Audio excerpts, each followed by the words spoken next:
Howdy, and welcome to the Not All There podcast. I am Chad. I am your host. And today, you're going to listen to me have a conversation with my friend Melissa. And it's a doozy. It's a good one. Melissa's a hell of a lot of fun. Amazing storyteller, just like the best personality. She's she's great, and you're gonna like this one. She's got a hell of a story to tell, and she got sober at the age of 18, and she's been sober, I believe, 14 years now. And she has tales to tell, experiences galore, and a lot of really good, encouraging information on what it's like to be sober, to get sober at a young age, and sort of, transition into adulthood while working on sobriety. And it's a very positive. It's a really good one. I'm proud of this one. I think you're going to enjoy it. So I'm going to step aside, get out of the way, so you can sit back, relax, enjoy my conversation with Melissa. It's a good one. You're going to like it.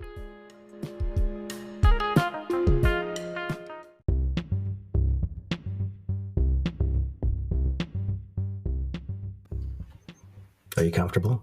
I think so. Comfortable? I've got the worst chair back here. Okay. Am I close enough? A little closer. Closer. Okay. Yeah, there you go. That's good. This is so professional. I know. So, are you a big car singer? Like, do you sing in the car? Absolutely. Yeah. It's important. I know. Like loud singing? Like, yes. Do you get it? Yeah, okay. Yes, I'm also a car screamer. Like yelling at other drivers? No, so actually one of my favorite things to do when I'm really just have a big emotion or I feel really pent up is just let out a loud scream. Yes. But you have to make sure that your windows are not down because I've done that before and the person next to me like yelped. Are you serious? And I was like, I'm fine. I'm so sorry. Yeah. So yeah, I'm a singer and a screamer. All right. Like, what do you sing? It really just depends. Like, I'm still just listening to the radio. Oh, do you really? Yeah. You're like one. It's kind of embarrassing. It's like a lost art form. Yeah, not many people know about the radio. They don't. So there's a lot of Christmas music right now. Well, that's nice. Yeah, it's nice. You have a Christmas song, a favorite? Well, I really did like that song that's like, I really can't stay, but that got canceled. Yeah, that got fucking canceled. Yeah. I know. I'm surprised, like, what's his name? Mike Johnson hasn't, made it the national anthem just to fucking piss everybody off. Sorry if I'm, upsetting somebody, but that's as political as I'm going to get. Fair. All right. We were talking before. We've been talking for like almost 2 minutes. I've been recording for like 2 minutes. So now everybody knows that you scream in the car. Good. Yeah. Good. Yeah. So, watch out. We put everything out on the table. We have to. And we sort through it. So I would like you to talk about getting sober at what age? 18. Aha. So what'd that look like? Wow.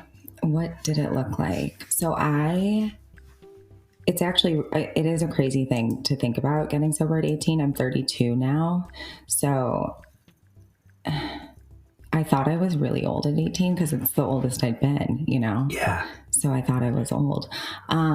It looked like you had shit figured out. I really thought like this is it. Like I'm an adult. 18 looked like, I grew up in the North Shore. Yeah. And so most of the people around me kind of looked how they looked, and I did everything I could to not look like them. Well, no, I wanted more than anything to fit in. Oh, that part of it. Okay. Yeah. Yeah. It's like a North Shore thing. It's a North Shore thing, like keeping up, and if you don't fit in, I don't know what your options are. That's how it felt. Mm-hmm. So I have friends still today who are the most well-adjusted, normal human beings. And I love them so much, but I look back at that time and I'm like, I was nothing like them. and trying so hard to just like do the things that they were doing and be captain of the swim team and get A's. And I went to Loyola Academy High School. And my drinking started when I was really young, and it was a lot of blackout drinking, and it was a lot of hidden drinking. Oh, Jesus. How old were you? So, like, do you remember, like, the first real drink you had? I do. How old were you? So I want to say it was when my grandmother passed away. So it was, I think I was in 3rd grade. Okay. Right. Yeah. So what is that, like 8 or 9 or something like that? Something like that, I think. And it was like the first time in my life that I experienced I feel like it was the first time I experienced like a difficult emotion that like made sense as to why it was because someone died. Mm-hmm. And all my family's from Cincinnati, Ohio. So we went there for the funeral. Skyline chili. Oh, you know about that. I haven't had it, but I know. I love Skyline chili. People are going to come for me for that. It's like not real chili. It's incredible. It's disgusting. I love it so much. Oh, anyway, so we went to Cincinnati, Ohio, and like my dad has 2 other brothers, and I just remember going to the funeral, and all of the people at the funeral like were crying, and I didn't like that. I was like super uncomfortable with the adults being upset. And I know I cried, but I mean, it wasn't because my grandma died. I think it was because I was uncomfortable. So freaked out about, yeah. And then I don't know what you do in your family. Like an hour later, we went back to, like after the funeral, we went back to my grandparents' house, and all these people that were crying and not okay we're now laughing and having like the best time, which is super confusing. Yes, it is. I have to drink this.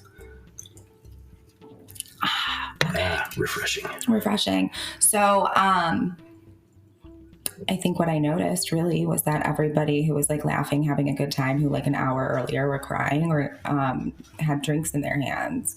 And I took little sips out of everybody's drinks. And I just remember like getting it. I was like, oh, like I feel okay right now. Or I feel better than I did earlier. And like that was my relationship with alcohol, like from the get-go. So it was never normal. It was this very like, okay, I can do this when things feel upsetting. And there are going to be a lot of those. And I didn't know. Yeah. So I think like pretty early on, I didn't have a lot of experience with dealing with difficult stuff without a drink. Wow. That's crazy. So like for me growing up, everything just had to get repressed, like shove it down. So it wasn't until I started drinking at 18. I was like really straight laced, but like there was a lot of emotions going on. There's a lot of like trauma and some really dark shit happening in my life at an early age. So I was and just put it all to the side, put it to the side. And then just sort of like hung around. And then when I did discover alcohol, I was like, oh, perfect. This is amazing. But to do that at like 8 years old, man, but that's gotta be kind of to give you like a weird confidence in a way. Like if shit gets bad, I know something that'll help me through it. Absolutely. I always think that like the world was a little bit like not a lot had happened. Like if you had looked at my life, you'd be like, she's fine. Like there aren't these big traumas happening or these big things happening. But shit happens, man. And I think that I was like, oh, okay, well, if things get bad, I get to do this. So I'm going to be fine. Yeah. Until I'm not. Like that can only work for so long, especially at those ages. So like what happened at the end? I mean, what was that like? So I think about high school a lot because that's where like the majority of my drinking happened. And also I think for like my parents and my family, that's where I couldn't lie anymore of like what was happening. They didn't really realize what was going on. So I'm really good at acting. I used to, this woman in AA used to say to me that like I shouldn't get a coin, like I should get an Oscar. Sounds about right. And I was like, yeah, that makes sense. I was so good at acting, like I was fine. So I was like, you know, captain of my swim team, did really well at certain things. And I was involved in this group at school called Students Against Destructive Decisions. SAD, which is actually modeled after MAD, Mothers Against Drunk Driving. So it's like I'm lacking. Yes. Students Against what was it? Destructive decisions, which is what I'm doing, and constantly like I am the epitome of destructive decisions. Yet here I am with this like wearing a polo shirt around Loyola that says SAD on it. Oh my God. So that's amazing. It's amazing. And I was really violent in my drinking, which I think a lot of people don't talk about as much. I think a lot of women do. It's hard for them. Aggressive? Aggressive. Yeah. And I would get physically aggressive. Like I'd black out and get physically aggressive with people in my life that I like loved. Yeah. Oh man. I've seen that shit go down. It goes down and it's wild. And I have no like recollection of it. So I would do that with like family members. Not good. But I did. So I went to, oh God. So I, like towards the end, I was going and seeing a therapist because my parents were like, we don't know what to do. Yeah. So you have to go to a therapist. Great. So I went to the therapist, and like the day that I went to the therapist, I honestly think it was the most beautiful I've ever looked in my life. Like I got ready, like as if I was like, I was the prom queen. I'm pretty sure I like wore a dress. I like shaved my armpits, you know what I mean? Like I got really ready, and I got there and he called me out. He was like, what are you doing? And he was like the first person that was like, yeah, you look like everything's like put together and fine, but most people don't show up in my office because things are going well. And I was like, wow, I hate him. Fuck you, man. Yeah. How dare you judge me? How dare you? And a lot of people, I think I'm a therapist now, would be like, that's inappropriate how he treated you. But it was perfect. It was exactly what I needed. That's inappropriate. Yeah, like to just kind of go in, like comment on someone's like looks, whatever. He knew. I get it. Yeah, but like I needed that's that. The thing. We all need to be called out on the bullshit. Have to be. If I had ended up with a therapist who just like listens and is like a blank slate type person that's like not really a human, it wouldn't have worked. Right. I don't think I would have. It all worked out how it was supposed to. Yes, absolutely. And this guy like stirred up a lot in me. But I was in this like weird, it was like I had finished my senior year. And it was like the summer going into college. And so like everybody's like getting ready, like who are you going to dorm with and all this stuff. Yet I'm like suicidal and like trying to like manage my drinking and like I want to die. And this guy is around. And so he basically said like you should try some controlled drinking. He actually suggested that. And it didn't work. Yeah, it never does. And then in the midst of all of that, I had just like back to back awful things happen of my doing. One of them being that I went to this concert and like kicked a beer can at the time, poor thing. I mean, we were babies. So my ex-boyfriend's face. And I hit him in that. It was so bad. Like I hit him in the head and I should have been a soccer player. I had no idea. Oh my God. Yeah. Well, just when you said we were at a concert, like that never. Yeah. Well, and it was. But did it like hurt? It was outdoors. Him? Oh yeah. So it was like a full beer can? Like a full beer can. Somebody had, I guess, because all of my poor friends are like looking at me. They are not alcoholic, but they saw the whole thing go down and like they all need to go to therapy because of this. And someone had it like in their hand and I like punted it. Out of their hand? Yes. Were you meaning to hit him in the face, or you were just fucking around? I'm sure. Unfortunately. I'm sure. And so, I mean, oh, dude. Yeah. And I did it. And then I think I like proceeded to like, he's like on the ground. This is bad. He's like on the ground. And then I like proceeded to like go over and like yell at him. Yeah, like, you did. Right. And my friends were just like, oh my God, what do we do with her? And I don't really, I remember nothing, but the next day, everybody was like, we need to do something. This isn't okay. So like my parents were getting phone calls, like they already knew all this was happening. And then the family of this young man was like, you need to go to jail.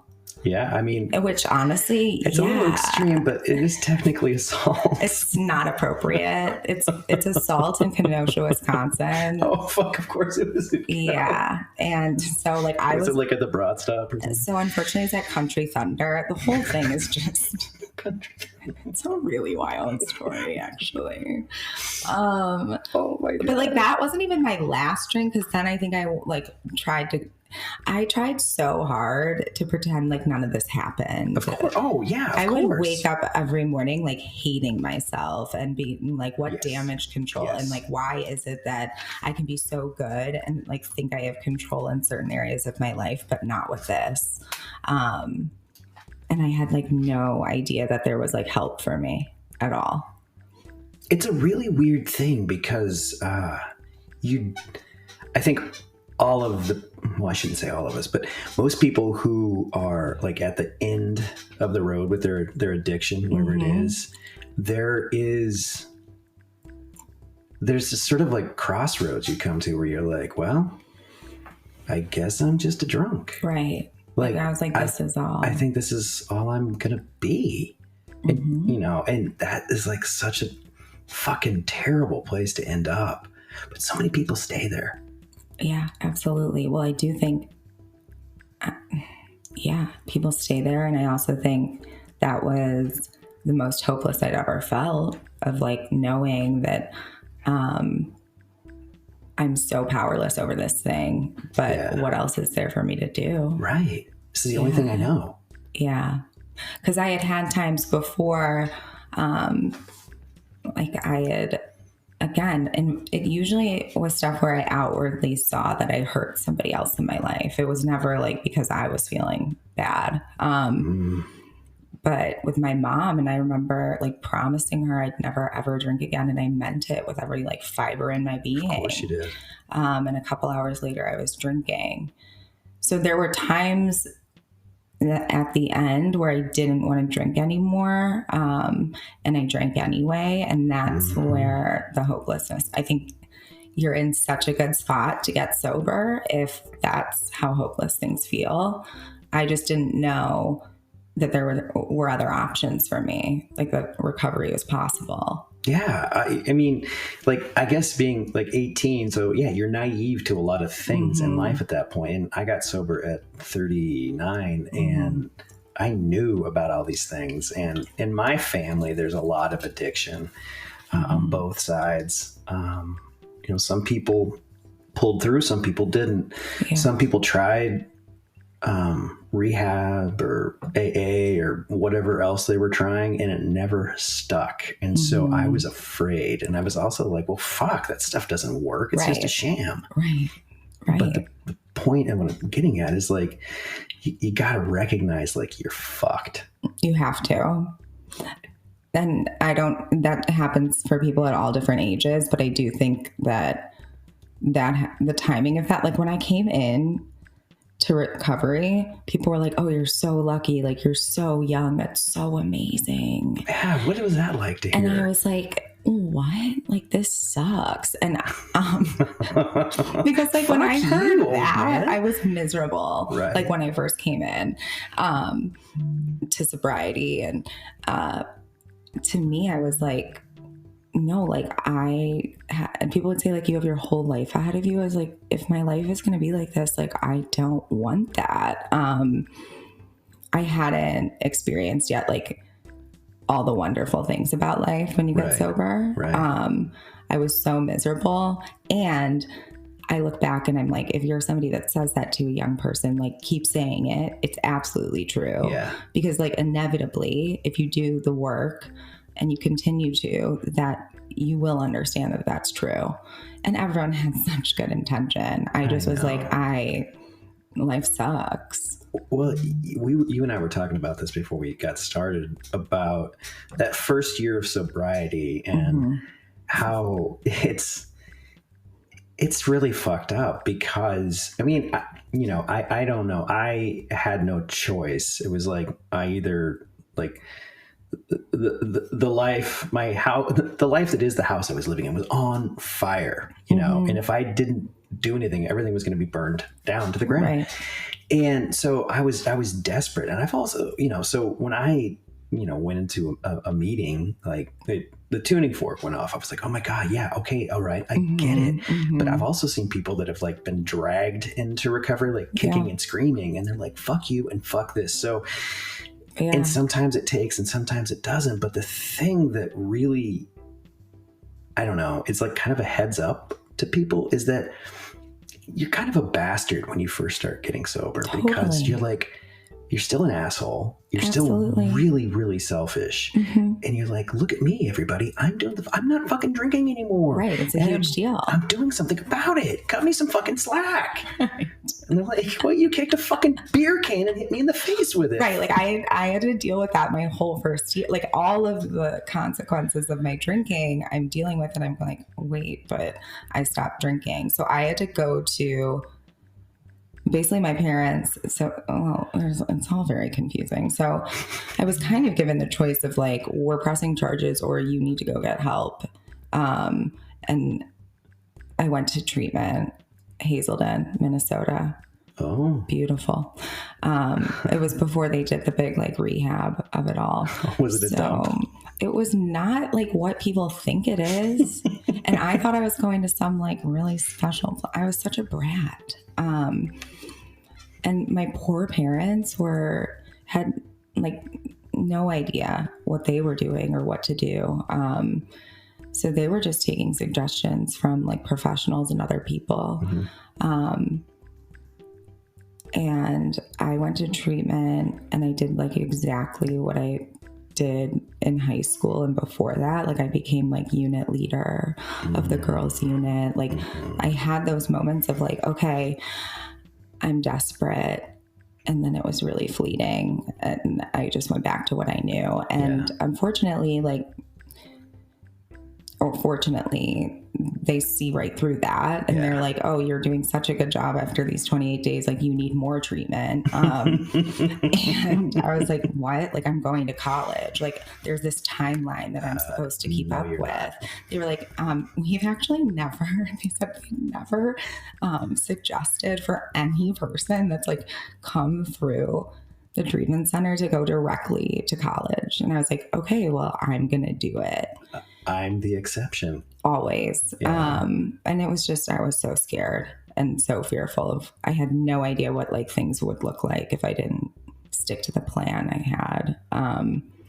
And my parents came and I was convinced that they were like brainwashed and all of this stuff. And they like took me out like for like, I got like a pass to like go out with my family and like eat dinner at like PF Chang's. I like still can't walk in there. And did you have like, were those like the lettuce wraps or something? Yeah, delicious, but like I can't eat them anymore. And on the way back, I like cornered my parents and I was like, are you gonna make me like go to this halfway house they're suggesting? And I just kept like berating them and yelling at them and had like the biggest tantrum. And they were like, Jesus Melissa. Christ. Yeah. And you must have been a fucking handful. I mean, I just feel so bad for them.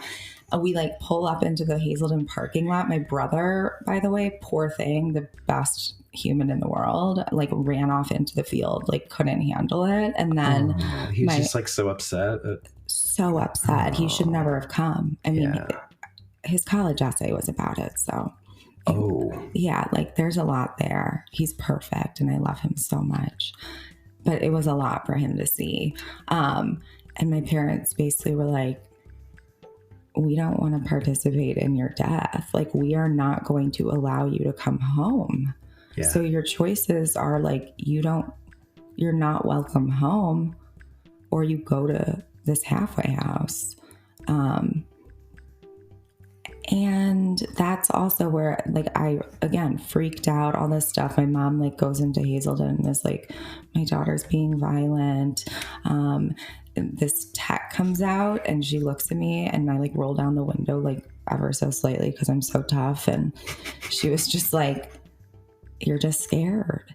And it really was, like, the first time that I was like, I'm just so, so scared. Like, I knew and was fighting it for a really long time that, like, whatever I was doing was not working. I absolutely, like, needed more help. I needed to do something different. But whatever happened in that moment of me, like, hearing that, and she's like, it's okay that you're this scared. Yeah. And I promise you that if you do these things that people are suggesting, it's going to be okay. I just, like, needed to hear her say that. Like, no one else had said that to me yet. And you have to hear it from somebody that you don't know. It can't be my mom and dad. Right. No way. Or even a friend. I mean, because you're like, I've been fucking snowballing you the entire time, man. Right. Like, Exactly. You don't know what the fuck you're talking about.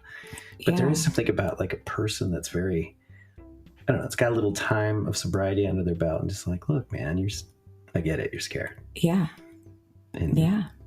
Wow. So then I went to Houston, Texas. That's where my halfway house was. It's so really crazy. Oh my God. I know. Okay.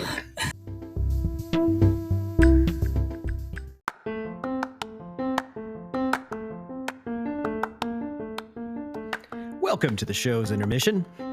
We will now continue the conversation with Melissa. Enjoy.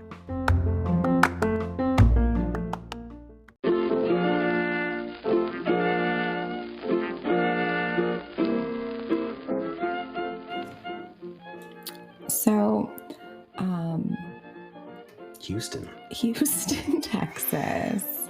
So they, like, suggest places based on, I don't know what it was based on, actually. Is it like, does Hazelden have like a pool of halfway houses? Yes. And I think they look at the person and they're like, where are they going to be best? As far away as possible. As far away as possible. From the Midwest, they like the heat. Send her to Houston. And not, like, a nice place. Like, this girl needs to be humbled. Oh, really? Yeah.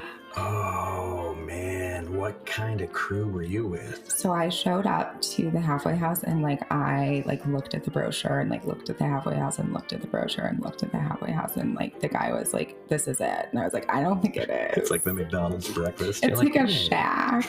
And I showed up with, like, more things than you could ever need. And I was just like, I was not in Kansas anymore. Like, I got there, and the same day, actually, that I got there, this other woman showed up, and she had, like, a bag, like a plastic bag with her belongings in it. With her belongings, like everything she owned, probably everything she owned, and she was. And you're there with, like, a Foot Locker. Of more than you could ever need, more than this woman probably ever had. And I just remember, like, looking at her in, like, complete judgment, truly, and being like, what am I doing here? And I will say that woman, like, was the first relationship that I, like, entered into sobriety, like, friendship, that I really felt, like, totally accepted and okay with who I am. And I loved her and she loved me, and we fought and we, like,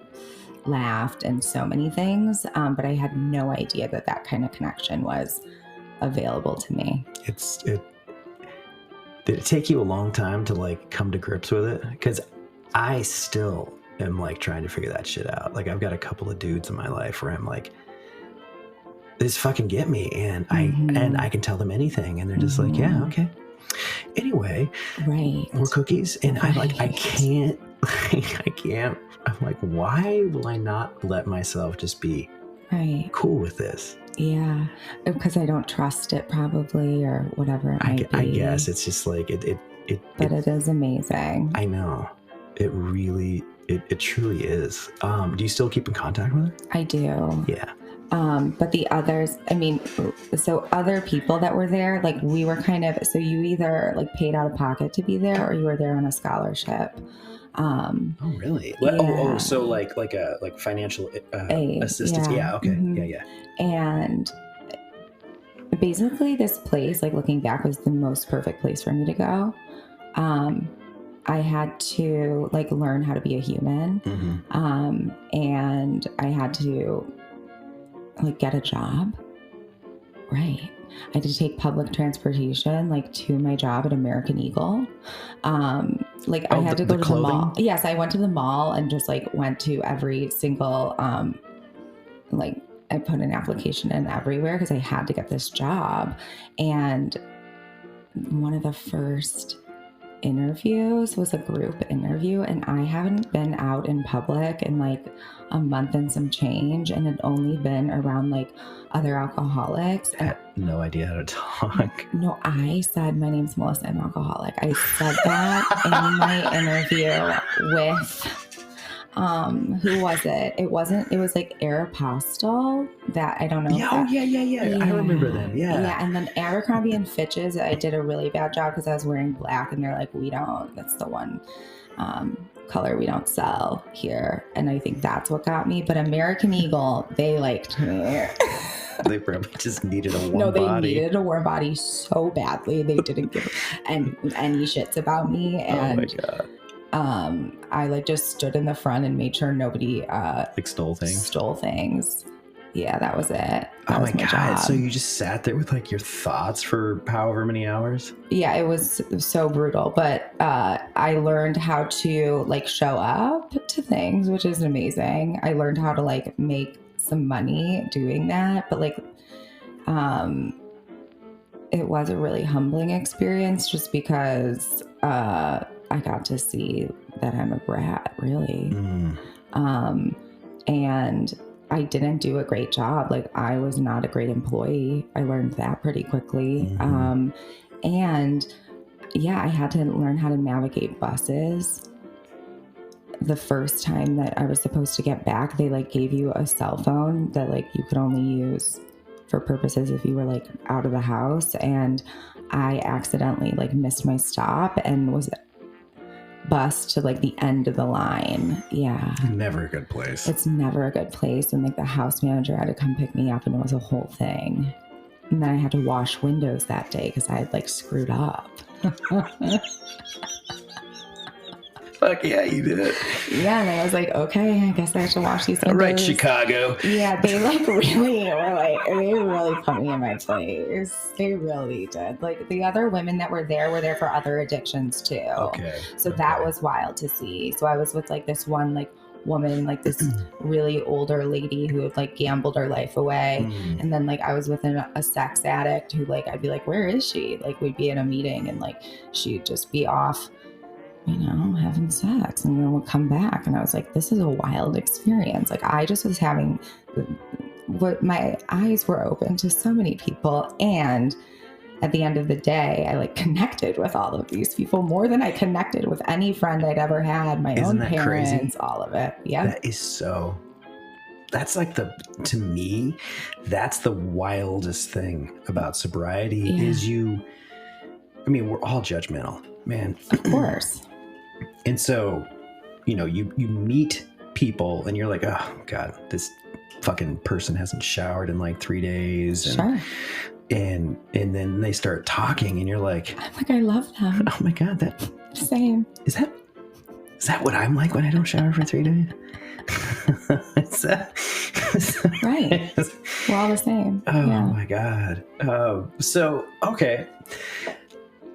You're a therapist, right? Wild. Yeah. So how did that come about? Well, I think nowadays I feel like it's like who isn't a therapist in AA is what I'm seeing a lot of. That's true. Yeah. I promise you, I was not one of the people that got sober and was like, I'm going to change people's lives because I got sober and I'm really good at it. Because I will say, like, anybody that is in recovery, I think could make a really great therapist. Yeah. I mean, what are we doing right now? I know, you'd be really good.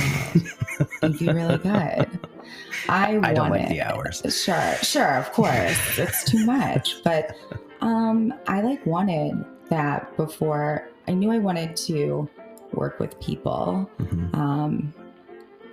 I am like fascinated by others and the human experience. It helps keep you, for whatever, man, it helps keep you sober, right? 100%. Yeah. It's because if I spend too much time in my own head. Exactly. I real quick aside. So I was estranged from my parents like for 4.5, 5 years. And so today's my dad's 81st birthday. What's that like? It's wild. And we had a FaceTime. I haven't seen them in 5 years, and my kids don't remember them. And so it's really wild, and it was really cool. I feel like relieved from it. But my dad is like old school country logger, and he's got all these crazy fucking sayings like it's colder than a well digger's ass outside. And one of them is, hey, he's crazier than a shithouse rat. And I'm like, what does that even mean? But when I spend too much time in my own head, not engaged, like that is what happens to me. I go fucking bonkers, and I'm a dick. I'm a big dick. Absolutely. I will never be able to do a job where I can think during it too much. Right. Yeah. And I also think like drinking is not my problem. Never was, never has been. Nope. It's the symptom. And it's true. It's the symptom. And I think though that the longer I'm sober, the more I actually understand that, because I'm like, oh, I'm crazier now than like when I got sober. Like I can't sit in my head like too long anymore. I know.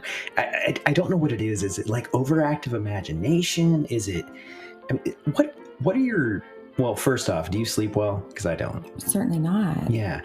What are your dreams like? Wild. Yeah. Do you remember them a lot of the time? I do. I more so like remember like that the discomfort I feel. Right. Okay. Yeah. I also, I've learned I cry in my sleep a lot. Oh, you do? Yeah. I have the fucking PTSD, like wake up and yell kind of thing. Right. Okay. Yeah, cool. You're among friends. Yeah. Yeah. I will swear and stuff like that. Yeah. My wife Nancy's like, fuck you for that. I'm like, I know. And it's so weird because I'm like freaked out because of what went down in my dream to cause me to do that. But then she's like fucking mad and upset. Right. Like, I'm like, I don't know what to do. It's tough. Yeah. It's not easy stuff, but So it just kind of, it's like the point, I guess, is that I think for a lot of people with addiction, whether it is drugs or alcohol or food or sex or gambling, whatever it is that you need to use to soothe yourself, that's not you. It's all in the head. It all starts with this crazy imagination. Absolutely. I mean, like my brains, like that's what it does. It's like it's going to, and we really do have to learn how to be thoughtful in where we're putting our brain's energy, because a lot of the time I'll just like let it do its thing, and then the next thing I know, like I'm a really bad job. Like I'll be walking down the street and like it's a beautiful day. I'm like, oh, the sun's out, and then I'm like, I hate myself. Right. It's like, how'd you get there? I don't understand. But it's like that. It's like that, and it's like if I don't notice it, it just keeps going, and that's my reality. And it's like, wait, but it's like so nice out. Like nothing's going on, nothing's happened. I've gotten really involved in coaching my kids' sports teams.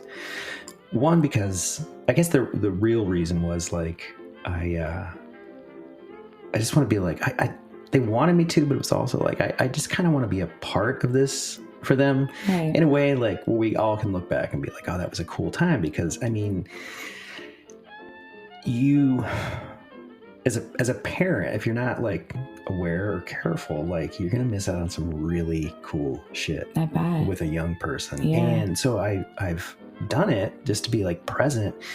And then I found out I'm actually kind of good at it. Okay. And today was a flag football game for my oldest son, and it was the last game of the year. Whatever, it was a fun game. But to your point, I was engaged. I was having a lot of fun. But I would stand to the side and let the kids run a play, and then I go talk to them. But when I'm standing off to the side, I'm like, "You're such a fucker." Right. Like, I mean, what are you fucking doing here, man? Like, fucking look at you. I bet your ass looks fat, right? Right. You know, there's these people behind this glass wall, and they're not watching their kid. They're just looking at your big fat ass. Yeah, you suck. You piece of shit. Right. Next play. And then, you know, in your back end. Mm-hmm. But yeah. Oh my God. Yes, exactly. It's like, I don't, like my alcoholism like shows up now just as like I binge think, I think too long, I'm overthinking. Self-diagnosis and food, that's like my party. Right. Give me some deep, you know, fucking medical text. Yeah. And like a loaf of bread. Yeah. And I'm good to go. Yeah. So that hasn't gone away for me. That I think is a big, I loved to drink because I didn't think. Right. My head was quiet. Well, and like it's the head, it's the emotion. I mean, I am. I think a lot of people though that are in recovery are. We're all very emotional and run like really just amped up all the fucking time. And my thing is like, you know, I had a lot of physical abuse from like when I was maybe like 2 or 3 up until I was like 10 or 11. And so I was all fight or flight, right? So I'm just like, woo! You're just lying all fucking time, man. And I drink coffee like I'm a maniac with coffee, and then I wonder why I have like sweaty palms and I get real cranky. Right. I'm like having it at night. I have no idea why I can't sleep. I know. It's crazy. So what? Now this I think I want to talk about for a second, because I feel that for one, as a parent, it's fascinating for me as a parent, but two, also just kind of to take stock of where people are these days. Like obviously we're coming out of the pandemic, but a lot of people got hooked on booze. It fucked up all of us in some capacity, and you're seeing like the residual effect of that. But a lot of your clients are like younger, right? A lot of younger. I also do see adults. It's interesting, the people that show up. But is there like a parallel, like a through line that you happen to notice, or is it all over the board? Well, I think especially with younger people, and then people that were like really isolated during the pandemic. I mean, a lot of these people, some people come to me and they'll be like, I never had anxiety like before. Yeah. Or I like, a lot of people's stories when they come to me like start at 2020, which is interesting. But the young people I see have a lot of difficulty just being a person. And what I would say is like my hope, like the goal I have when I'm working with a young person is I really just want to teach them how to feel bad. Like I think most of them have no capacity to just feel difficult emotions. And so we're seeing a lot more like hospitalizations or suicide, or that just even that talk is normalized now. Like to talk down about yourself, like self-deprecating. Self-deprecating, or like, oh, I'm going to kill myself, or, oh, like that, those are all options. Like rather like, I mean, we're not the same age, but it was a joke like, fuck, might as well just kill myself then. You know, it was kind of like it was like a dark joke. It was a dark joke, and I do love a suicide joke. It's like one of my favorite things. I do too. It's unfortunate. I mean, listen, it's funny. But like these kids, like people, like a lot of people are like, oh, are like kids just like weak now? Like, can they not like the whole idea that like everyone needs a trophy or like whatever. That's an interesting point because of the coaching that I've done, right? And it's I'm against bullying, of course, but in it shouldn't be a but. And in sports, there's a certain level of like physicality that is involved that's like perfectly healthy. Yes. It's fine to like wrestle and tumble. And I used to be a Cub master for the Cub Scouts, and the kids used to get together kind of like, it was 7:00 on a Tuesday. It was the worst night and time, but they would all get together. They were all boys, and they would just wrestle. Right. And the parents are like, what are you going to do about that? I'm like, nothing. Like let them. I mean, like I'm watching them. Like, sure. But if somebody like starts yanking hair or trying to pull an eyeball out, well, then I'll step in. Sure, but until then, no. Yeah, and so like, it is like the everybody gets a trophy mentality. But I don't know if that is there a correlation, you think, to how these kids are thinking about themselves or talking about themselves? I mean, I'm going to sound like the oldest person ever, social media. Is it? I hate to say it. Yeah. It is, because like we are not meant to take in the amount of information that we do and then like compare ourselves at that level. Right. Or like self-esteem is built through action and like esteemable acts. Yes. And it's also like so normal to like have something happen and feel sad about it, because then we learn from it. But also it helps us like grow the muscle. How do I feel sad and cope through that? Right. Coping skills are not learned when we can simply just like pick something up. In the same way I could pick up a drink, like you can just pick up your phone and distract. Like I feel shitty, and now I can find somebody like that's like, oh, well, that person feels shittier than I do. Right. That person feels shittier than I do. It like gets you out of the present. You could distract with games. You could distract with anything. You could have this like instant like gratification if I post this thing and I get a like. Right. And so I think a lot of young people are taking that on, thinking that that's like their self-esteem and self-worth is put in that.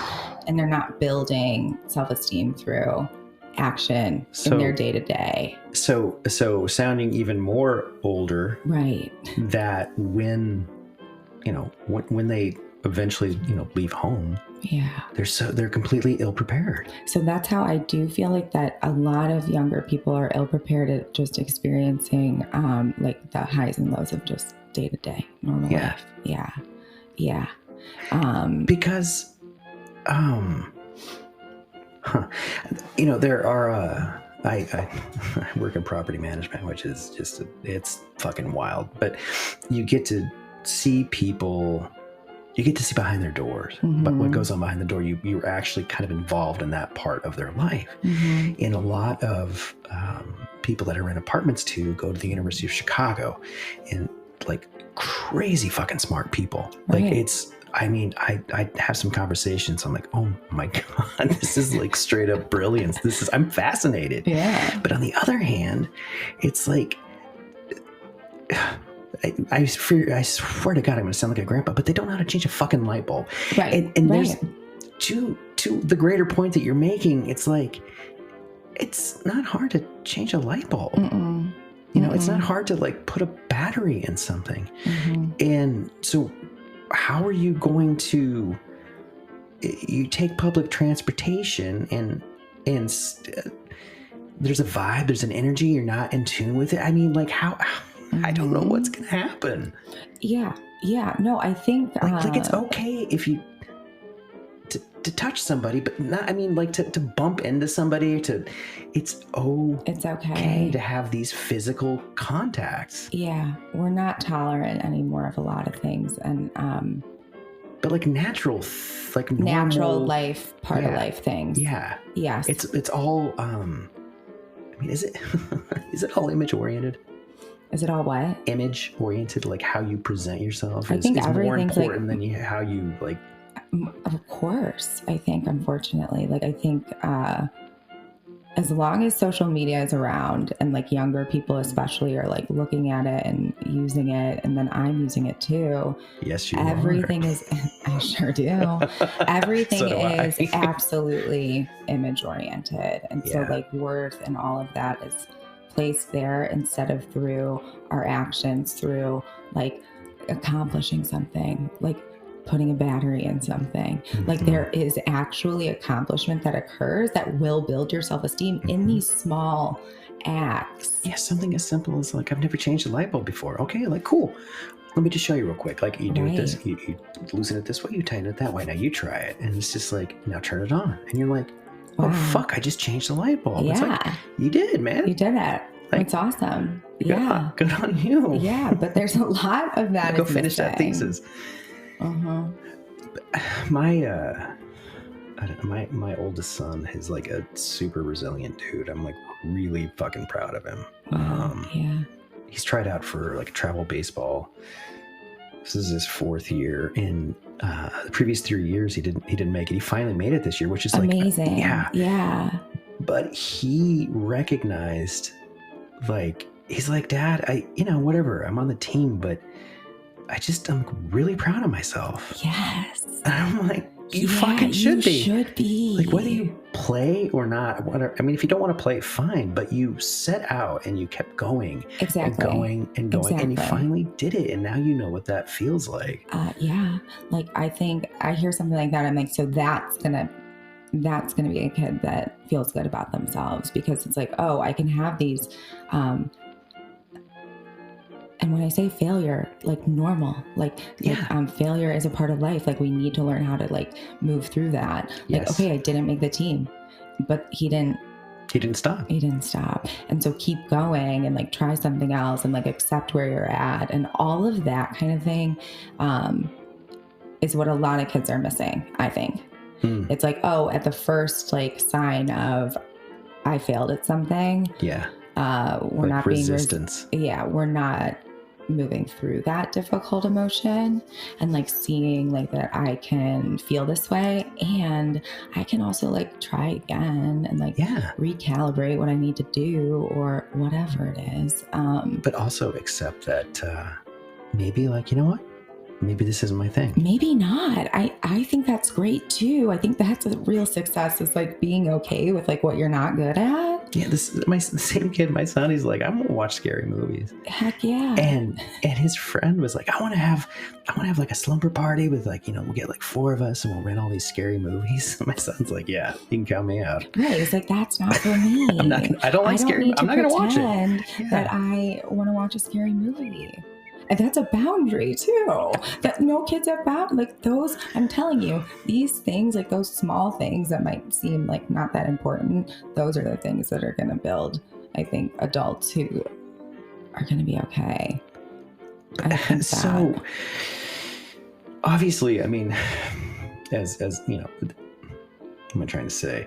Is there going to be like a larger gap between those who can, I guess, cope and those who are just sort of... It's such a good question. I think about that. So in a weird way, you can correlate it to like economics, right? Like how people do in the world to earn money. I mean, exactly. I see it like, I think that we're dealing with like a generation right now where we're like seeing the effects of not being able to cope, like having all of these instant things right at our fingertips. And we're seeing how it's not sustainable. No. I think like the millennial parents are seeing some of that and they're like, okay, we're actually going to like change how I'm parenting here and like the access I'm giving my kid. Like I do think that this generation under me, they're not doing great as far as the coping piece goes. And I do think people want to do something about that. Like my age group, I do think they're they're like, my kid's not getting to do like these things. Interesting. Because of how much it's affected us. Yeah. Interesting. It's interesting. But that's... God, I feel like we're just two old fucking ditties down at the coffee shop saying right these now. things. I would never have said these things like 2 years ago. I would have been like, oh my God, I wouldn't be caught dead sounding like that. But now I'm like, oh shoot, like I'm seeing this. It's like, because it's so funny because my kids are fascinated with the 70s and the 80s. Like I was like an 80s kid and they were like, well, what was that like? And I'm like, I mean, they told us, they being like the family, the parents, like, I mean, after breakfast, fucking go. Exactly. And be home for dinner. Right. Yes. And they're like, so what did you do? And I was like, I lived. We just had to figure it out. Right. Yeah. That's really important stuff. Oh my God. Oh, all right. Well, so hopefully everyone hears this and gets a lot of hope from. Yeah. And you know what, everybody, it's okay to talk like this, just so you know. All right. It's okay. It is. You know, don't sucker punch somebody, but you know. Right. But you can rough them up a little. Yeah. Just a little bit. Don't kick a beer can at them. Definitely do not do that. Don't do it in Kenosha, Wisconsin. And if you form a fist, make sure you keep your thumbs in. Exactly. That'll be bad. It would be bad. Thanks for coming. Oh my God. Thank you for having me. This has been fun. This is awesome. All right. Take care.